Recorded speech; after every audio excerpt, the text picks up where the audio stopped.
Development works కొత్త government works కాదు, పాత గవర్నమెంట్ మెయిన్ తెచ్చిన వర్క్స్. ఆ వర్క్స్ కొన్ని ఇనాగ్రేట్ చేసి రావడానికి ఆలస్యమైంది. అన్నదా భావించి కూడా చెప్పుకుంటూ ముఖ్యంగా ఈరోజు కరీంనగర్ జిల్లా గౌరవ పత్రికా సోదరులందరూ కూడా సమావేశం ఏర్పడిసే ముఖ్య కార్యక్రమం ఏంటంటే మీ అందరితో కలవాలి, మీరు కూడా ఈ జిల్లా ఈ నగరం యొక్క అభివృద్ధిలో భాగస్వాములే కాబట్టి సో మీతో కలుసుకోవాలనే ఉద్దేశంతో ఈరోజు కలవడం జరిగింది. 2014 నుంచి 2023 వరకు బీఆర్ఎస్ ప్రభుత్వం ఉండే. కేసీఆర్ గారి ప్రభుత్వంలో 5 సంవత్సరాలు నేను మంత్రిగా 5 సంవత్సరాలు ఎమ్మెల్యేగా ఉన్నా కూడా ప్రతి బడ్జెట్లో కరీంనగర్ నగరం అని పేరు లేని ఏ బడ్జెట్ చూడండి. కరీంనగర్ నగరము, కరీంనగర్ జిల్లా సంబంధించిన ఏదో ఒక అంశము ప్రతి బడ్జెట్లో మెన్షన్ అవుతుండే. ఎగ్జాంపుల్, బడ్జెట్లో పెట్టిన వర్క్స్ చెప్తాను నేను. బడ్జెట్లో పెట్టేటి కరీంనగర్ నగరానికి సీఎం అసిస్టెన్స్ 100 కోట్లు 100 కోట్లు 100 కోట్లు 50 కోట్లు ఇట్లా ప్రతి బడ్జెట్లో పెట్టి సుమారు కరీంనగర్ నగరానికి 350 కోట్ల రూపాయలు సీఎం అసిస్టెన్స్ కింద తీసుకురావడం జరిగింది. ఒకసారి 100 కోట్ల బడ్జెట్లో, ఒకసారి 100 కోట్ల బడ్జెట్లో, ఒకసారి 100 కోట్ల బడ్జెట్లో, ఒకసారి 47 కోట్లు, ఒకసారి 3 కోట్లు. 350 కోట్లు కేవలము సీఎం అసిస్టెన్స్ నిధులు కరీంనగర్ నగరానికి మనం బడ్జెట్లో కేటాయించి నిధులు కేటాయించుకొని పనులు చేయించుకునే పరిస్థితి కూడా తీసుకొచ్చినాం. ఆ 350 కోట్ల పనులు జరుగుతూ ఉండగా ఎలక్షన్ రావడము 2023 డిసెంబర్ వరకు కూడా ఈ పనులు జరిగినాయి. 2000 ఎప్పుడైతే కొత్త గవర్నమెంట్ స్టార్ట్ అయిందో 14 నెలల నుంచి నేను మొదలుపెట్టిన సీఎం అసిస్టెన్స్ పనులు 0.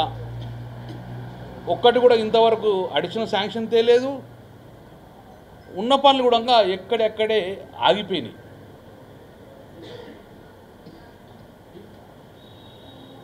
సరే, ఈ బడ్జెట్లో ఒక 100 కోట్లు పెడతారు కావచ్చు, కార్పొరేషన్లు కానీ మున్సిపాలిటీ కానీ ఒక 100 కోట్లు 50 కోట్లు పెడతారు కావచ్చు. ఈ 50 కోట్లతో పాటు పాత పనులు రివ్యూ చేస్తారు కావచ్చు. ఇక్కడ జిల్లా మంత్రులు గొప్ప మంత్రులు ఉన్నారు కదా, కొట్లాడి తీసుకొస్తారు కావచ్చు అని ఆశపడ్డాం. 0 బడ్జెట్లో కరీంనగర్ నగరానికి, కరీంనగర్ జిల్లాకు 0. ఇప్పటికీ నేను ఈ కరీంనగర్ నగరం యొక్క అభివృద్ధి గురించి డిమాండ్ చేస్తున్నా. నువ్వు తెత్తవో సత్తవో సంబంధం లేదు, తర్వాత విషయం. ఫస్ట్ గతంలో 350 కోట్ల రూపాయల నిధులు తీసుకొచ్చినగా నేను ఆ బ్యాలెన్స్ వర్క్లు కంప్లీట్ చేయమని చెప్పేసి నేను డిమాండ్ చేస్తున్నా. అతనికి కావాల్సిన నిధులు సమకూర్చండి ప్రభుత్వ పరంగా. అది ఇమ్మీడియట్గా ప్రభుత్వం యొక్క పెద్దలను తీసుకొచ్చుకోండి. Karimnagar collector, Karimnagar municipal commissioner, ఇక్కడ ఉన్న జిల్లా మంత్రులను ఉంటే లేకుంటే ఎమ్మెల్యేలు ఉంటే ఒక రివ్యూ చేయండి.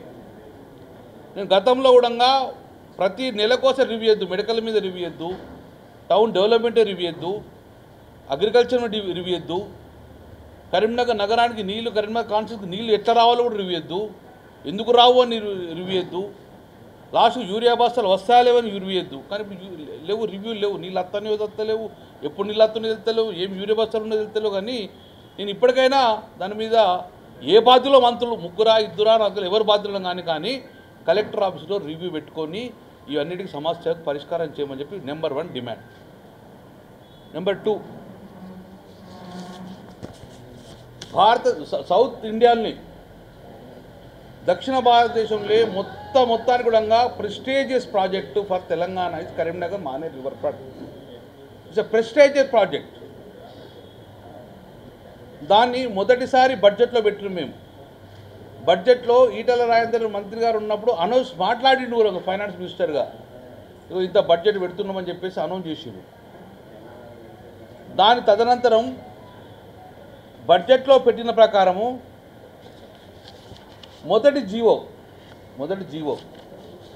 మానేర్ రివర్ ఫ్రంట్కు, నాటి కేబుల్ బ్రిడ్జ్ అంటలేండి, ఇంకా ఓన్లీ మానేర్ రివర్ ఫ్రంట్కు 9/6/2021 సంవత్సరంలో కరీంనగర్ మానేర్ రివర్ ఫ్రంట్కు 310 కోట్ల 464 రూపాయలు, 311 కోట్లు అనుకోండి. మొదటి విడతగా శాంక్షన్ చేసినాము 2021 6/9 నాడు జీవో నెంబర్ 215. దాని ప్రకారము 310 కోట్లు తీసుకొచ్చినాం, స్టార్ట్ చేసినాం. పనులు తుది మేరగా జరుగుతున్నాయి. ఇబ్బంది పడుతున్నది అన్న కూడా ఇమ్మీడియట్గా మళ్ళీ అందులో ఇన్వాల్వ్మెంటు మున్సిపాలిటీ ఎంఏయుడి మున్సిపాలిటీ కూడా ఇన్వాల్వ్మెంట్ అయింది. ఇక్కడ ఉన్న డ్రైన్ వాటర్ పోతుంది కాబట్టి మళ్ళీ సర్ప్లస్ అమౌంట్ కావాలి, పన్ను కంప్లీట్ కావాలంటే మళ్ళీ నేను అప్పుడు సుధాసుబ్రహ్మణ్యం కేసీఆర్ గారు తీసుకొచ్చి కరీంనగర్ తింపి మళ్ళీ 210 కోట్ల రూపాయలు నేను శాంక్షన్ చేసుకోవడం జరిగింది.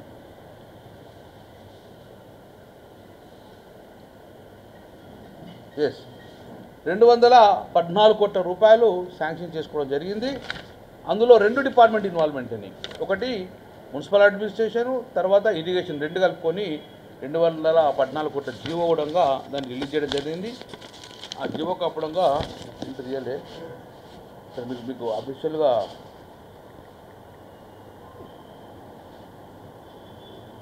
ఇక్కడ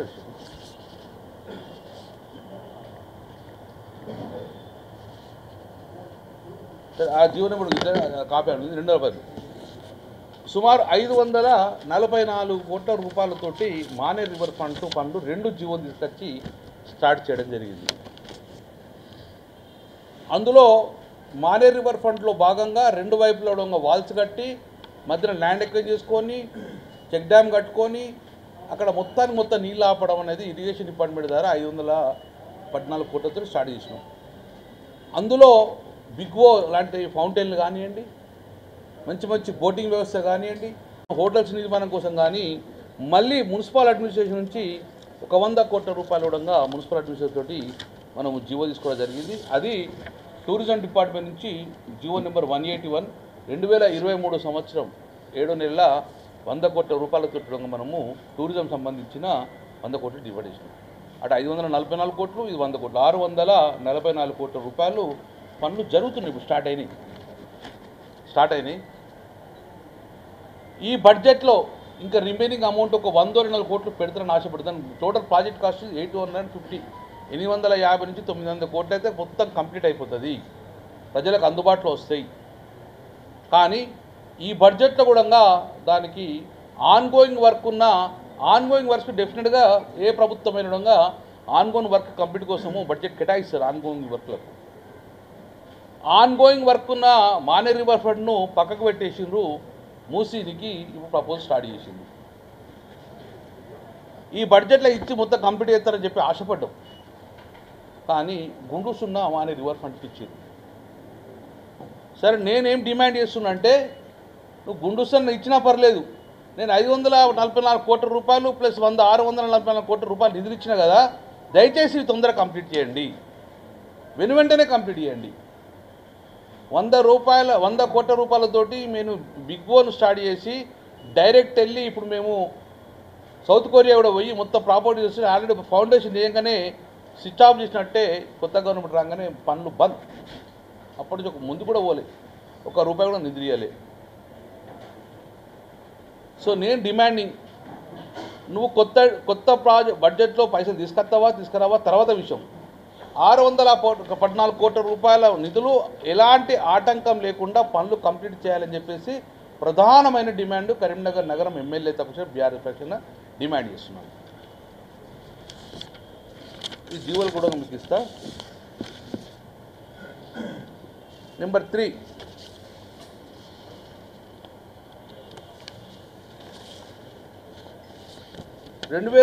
సంవత్సరంలో 2009లో అప్పుడు ముఖ్యమంత్రి రాజశేఖర రెడ్డి గారు కొన్ని వర్క్స్ ఇక్కడ స్టార్ట్ చేసిండ్రు. ఎగ్జాంపుల్, ఈ కళాభారతి బాగాలేదు అని ఆనందవర్షిణి వర్షిని మేబీ అంతే కదా, దాన్ని 2009 సంవత్సరంలో ఎస్ఆర్ఆ కాలేజీలో ఒక అద్భుతమైన ఆడిటోరియం కడదామని చెప్పేసి ఫౌండేషన్ వేసి కొన్ని కాలమ్స్ లేపిన తర్వాత నేను దాన్ని కూలగొట్టలే, నిన్ను దాన్ని కంటిన్యూ చేసిన. గొప్పగా స్టార్ట్ చేసిండు శ్రీధరబాబు మంత్రి ఉన్నప్పుడు స్టార్ట్ చేసిండు చెప్పేసి నేను దాన్ని కంటిన్యూ చేసి 13.5 కోట్ల రూపాయలు నిధులు పెట్టేసి పనులు స్టార్ట్ చేసిన.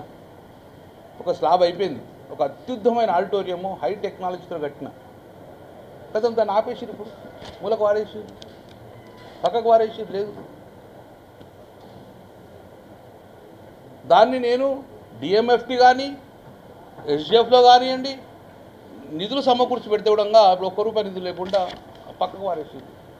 ఇంటిగ్రేటెడ్ మార్కెట్ అత్యాసంగా తయారు చేసుకున్నాం, పట్టణ ప్రగతిలో తీసుకున్నాం, అవి కూడా అన్ని అర్థాంతంగా ఆపేసింది. నేను ఏమంటున్నా, కరీంనగర్ కాన్స్టిట్యున్సీ అనేది తెలంగాణలో భాగం కాదా? ఒక అద్భుతమైన డెవలప్మెంట్ అయ్యే సిటీ కాదా ఇది? అద్భుతంగా డెవలప్ చేసినాం కదా. గంగుల కమలాకర్ ప్రతిపక్ష ఎమ్మెల్యే అంటే ఒక నిధులు రావా ఇక్కడికి? పనులు ఆగిపోతాయా? అర్థాంతంగా ఆపేస్తారా?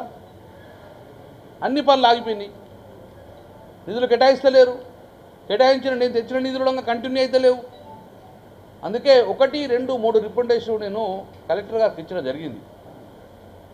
You are the head of the administration, ఇవన్నిటిని రివ్యూ చేసి పనులు కొనసాగించాలని చెప్పినాం. మానేరు రివర్ ఫ్రంట్లో లైట్లు వెలిగించడానికి కూడా దిక్కులేదు. కరీంనగర్ నుంచి సిరిసిల్ల రోడ్ వరకు కూడా అద్భుతమైన లైట్ ఇన్ఫ్రాస్ట్రక్చర్ అయితే అక్కడ లైట్ తిరుగుతూ బిక్కు బిక్కు అంటున్నాయి. పట్టించుకున్న నాతు లేదు, అనాథగా మారిపోయింది కరీంనగర్ నగరం, కరీంనగర్ జిల్లా. ఇది చూస్తూ ఊరుకునే పరిస్థితి లేదు. డెఫినెట్గా ప్రజల పక్షాన డిమాండ్ చేస్తాం, ఎట్టి పరిస్థితుల్లో పాత పనులు కొనసాగి కంప్లీట్ చేయండి, కొత్త పనులకు నిధులు తీసుకురండి. ఇది మా ప్రధాన డిమాండ్. అమృత వర్షం అది రైట్. ఏ జీవో వచ్చినా, ఏ శాంక్షన్ వచ్చినా, ఏ రోడ్ వచ్చినా కరీంనగర్ నగరం పేరు ఉంటుండే. ఇంటిగ్రేటెడ్ వాళ్ళు స్కూల్స్ పెడతారు, ఒక్కొక్కటి 200 కోట్లతోటి.